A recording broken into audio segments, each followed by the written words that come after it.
5월 28일 화요일입니다. 잠언 3장 지혜는 진주보다 귀하니 라는 주제로 말씀을 나누겠습니다.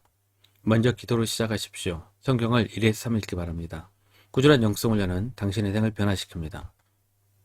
첫 번째, 그리하면 1절 2절입니다. 내 아들아 나의 법을 잊어버리지 말고 내 마음으로 나의 명령을 지키라. 그리하면 그것이 내가 장수하여 많은 해를 누리게 하며 평강을 더하게 하리라.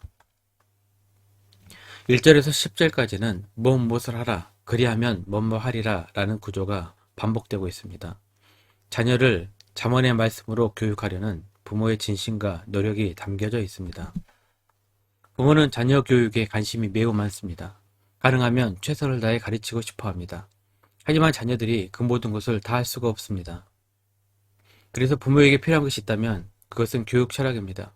철학이 있어야 중심이 잡힙니다.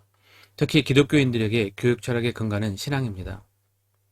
죽으라고 공부는 시켰지만 아이들에게는 상대를 짓밟고 이겨야 하는 전투력밖에 남지 않은 것 같습니다. 신앙은 고사하고 인성이나 사회성을 이야기하면 꼰대 취급을 받습니다. 잠언은 우리에게 교육 철학을 제공합니다. 교육 철학의 근간은 신앙입니다. 왜 아이들을 교육해야 하는가 라는 질문을 계속해야 합니다.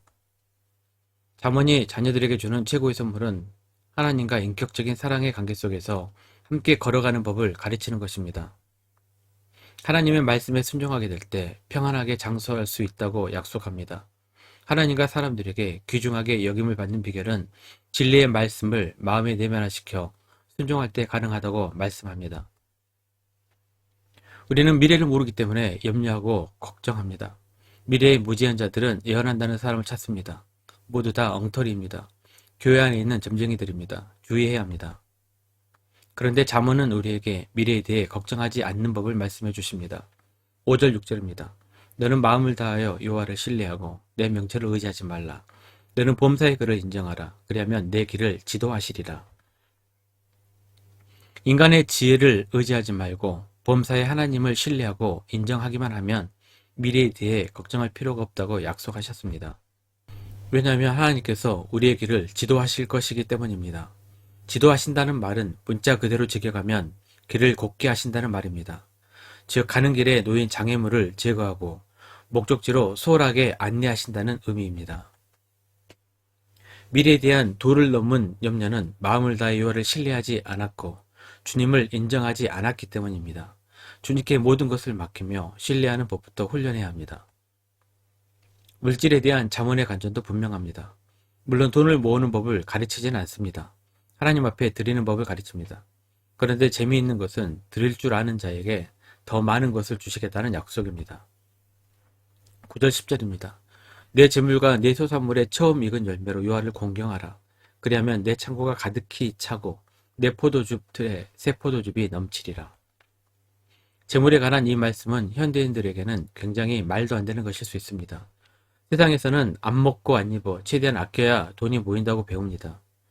그런데 진짜 큰 부자는 그렇게 해서 되는 것 같지는 않습니다. 아껴서 모아봤자 작은 부자밖에 되지 못합니다. 큰 부자는 물질에 대해 더 넓은 마음이 필요합니다. 하나님께 드리는 것이 아깝지 않다는 것은 그만큼 그릇이 크기 때문에 가능합니다. 큰 그릇에 더 많이 채워지는 법입니다. 하나님께서도 나누고 베풀고 드릴 줄 아는 더 큰 그릇에 더 많이 채워주실 것입니다. 두 번째, 지혜와 징계. 11절 12절입니다. 내 아들아 여호와의 징계를 경히 여기지 말라. 그 꾸지람을 싫어하지 말라. 대저 여호와께서 그 사랑하시는 자를 징계하시기를 마치 아비가 그 기뻐하는 아들을 징계한 같이 하시느니라. 징계는 두려운 일입니다. 저도 아이들을 위해 기도할 때 징계를 당하지 않고 하나님을 믿는 아이들이 되게 해달라고 기도합니다. 하지만 징계를 통해서라도 하나님 앞에 나오게 되면 그것도 복입니다. 물론 징계조차도 없이 버린 자식 취급받는 것은 더욱 불행한 일입니다. 그래도 가장 좋은 것은 징계 없이 하나님 앞에 나올 수 있는 것이 가장 큰 복이라고 생각합니다. 부모가 자녀들을 징계하는 바탕에는 애정이 있기 때문입니다. 자녀가 바른 길을 가도록 하기 위해 아프지만 징계하는 것입니다. 징계에도 분명한 철학이 필요합니다. 철학이 없는 징계는 학대일 수도 있습니다. 우리는 수요일 저녁 다윗 이야기를 오랫동안 공부했습니다. 다윗은 죄를 짓고 나서 엄청난 징계를 받았습니다. 하나님께서 사랑하셨기 때문입니다. 징계를 통해 하나님 앞에 회개하고 다시 회복되는 것입니다. 징계의 이유는 하나님께서 우리를 사랑하시기 때문이라는 것을 잊지 마시길 바랍니다. 세 번째, 지혜는 진주보다 귀하니. 13절입니다. 지혜를 얻는 자와 명철을 얻는 자는 복이 있나니. 성경은 어떻게 복받는지에 대해 여러 가지 방법을 이야기합니다. 잠언에서 복받는 비결은 지혜와 명철을 얻는 것입니다. 14절 15절입니다. 이는 지혜를 얻는 것이 은을 얻는 것보다 낫고 그 이익이 정금보다 나음이니라. 지혜는 진주보다 귀하니 내가 사모하는 모든 것으로도 이에 비교할 수 없도다. 요즘 금이 금값이 되었습니다. 금과 은 그리고 진주보다 더 귀한 것이 지혜라고 했습니다. 지혜는 값으로 매길 수가 없을 만큼 귀한 것입니다. 지혜는 장수와 부귀도 주고 즐거움과 평강도 줍니다. 16절 17절입니다. 그의 오른손에는 장수가 있고 그의 왼손에는 부귀가 있나니 그 길은 즐거운 길이요 그의 지름길은 다 평강이니라. 보아는 우리에게 부귀는 주지만 장수하면서 즐거움과 평강까지는 주지 못합니다. 하지만 지혜는 그 모든 것을 다 선물하기 때문에 지혜가 더 귀한 것입니다. 지혜를 사모하시길 바랍니다. 오늘은 지혜가 얼마나 귀중한 것인지를 나누었습니다. 이렇게 소중한 지혜를 어떻게 얻을 수 있을까요? 잠언의 말씀을 읽어가면서 천천히 배워나가는 시간이 되었으면 좋겠습니다. 말씀 요약 및 적용입니다. 첫 번째, 신앙적 교육 철학을 가지고 자녀들을 믿음으로 인도하시길 바랍니다. 두 번째, 지혜와 명철을 얻는 것이 복입니다.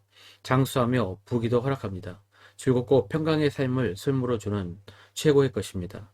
이런 지혜를 여러분과 여러분의 자녀들까지 모두 사모하고 추구하기를 바랍니다. 1년 성경 읽독 주간 계획입니다. 오늘 화요일 10편 11편에서 13편까지 말씀 천천히 읽으시길 바랍니다. 5월 중보기도 제목입니다. 5가지 기도 제목 충분히 기도하시고 교회와 개인 기도 시간을 가지시기 바랍니다. 가정에서 기도하시 힘드신 분들은 교회 나오셔서 주중 기도의 시간을 이용하시면 됩니다. 주중 기도는 새벽 6시부터 밤 10시까지입니다. 편안한 시간 나오셔서 정기적으로 기도하시기 바랍니다. 하루 30분씩 최선을 다하시기 바랍니다. 그러면 여러분의 삶이 변화될 것입니다.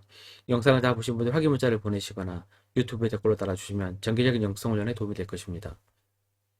오늘 하루도 승리하시기를 기도합니다.